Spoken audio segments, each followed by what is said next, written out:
Bonjour, bonjour à tous, bonjour à toutes. Alors, pourquoi est-ce que je me mets toujours sous pression? Pourquoi je me mets toujours dans le rouge au travail? Moi, j'ai remarqué, en tout cas en cabinet, dans les cas de burn-out que j'accompagne, qu'il y a souvent des schémas qui reviennent systématiquement. Le premier schéma, c'est le schéma abnégation.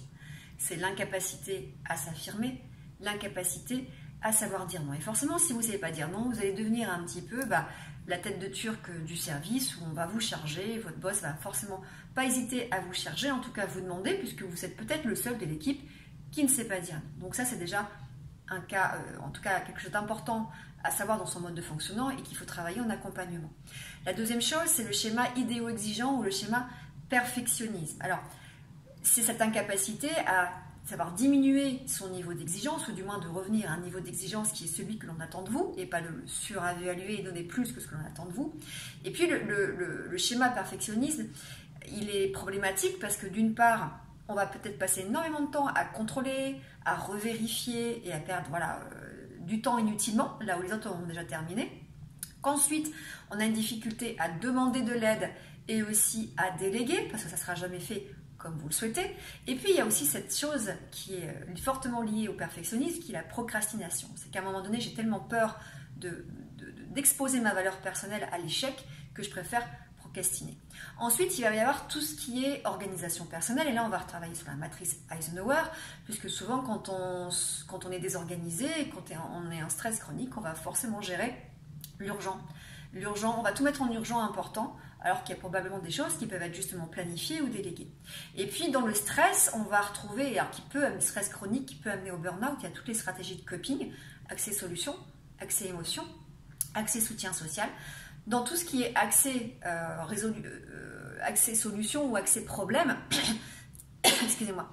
Dans les comportements, il peut y avoir de la fuite ou au contraire un déni qui fait qu'on va continuer à se surinvestir jusqu'à s'épuiser, alors que potentiellement, on pourrait faire de la résolution de problèmes.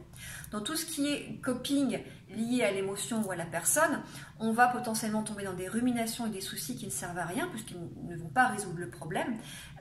Dans le cas numéro 1, effectivement, on va aussi affronter ses peurs, et dans le cas numéro 2, on va aussi travailler sur la résolution de problèmes plutôt que le souci, la rumination. Et puis dans le troisième cas, le soutien social est toujours forcément une grande aide en fait quand on est en souffrance. Le problème, c'est que dès qu'on arrive au burn-out, ceci juste avant l'étape de dévalorisation et de rupture, on est souvent en repli sur soi et on s'isole. Et on n'est plus dans cette capacité à savoir demander de l'aide et justement du soutien social. Donc voilà tout ce qu'il est important de travailler, aussi bien sur les facteurs internes. Là, j'ai parlé beaucoup des facteurs externes, mais il y a aussi il y a aussi tous les facteurs externes. Et dans les facteurs externes, on retrouve la charge de travail, l'ambiance, le manque de reconnaissance, le manque de moyens, des objectifs qui ne sont pas atteignables, une hiérarchie qui n'est pas soutenante, etc., etc.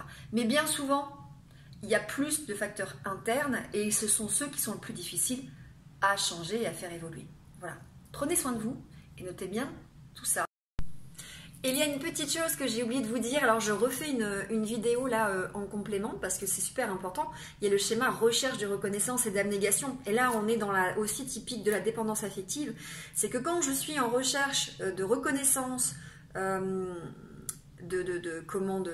d'attention ou d'approbation de mes pairs et de mes boss, je suis capable à me surinvestir dans le travail parce que c'est pour moi une façon de venir compenser d'autres choses que je n'arrive pas à nourrir moi-même. Et dans ce cas-là, je peux très facilement me mettre en souffrance parce que je vais donner, dans le but de recevoir quelque chose qui est souvent une illusion, et puis jusqu'à ce que j'arrive au craquage. Alors forcément, ma liste là, elle n'est pas exhaustive, il y a forcément, quand j'analyse, il y a d'autres schémas, vous savez, même le schéma abandon, il peut jouer énormément sur le burn-out, puisque effectivement, dans le schéma abandon, il y a potentiellement... je vais peut-être créer une dépendance affective à l'autre qui fait que je vais m'oublier complètement, surinvestir la relation, surinvestir mon travail. Mais voilà, vous avez maintenant les principaux schémas, il y en aura peut-être d'autres, mais écoutez, c'est déjà pas mal. À très bientôt!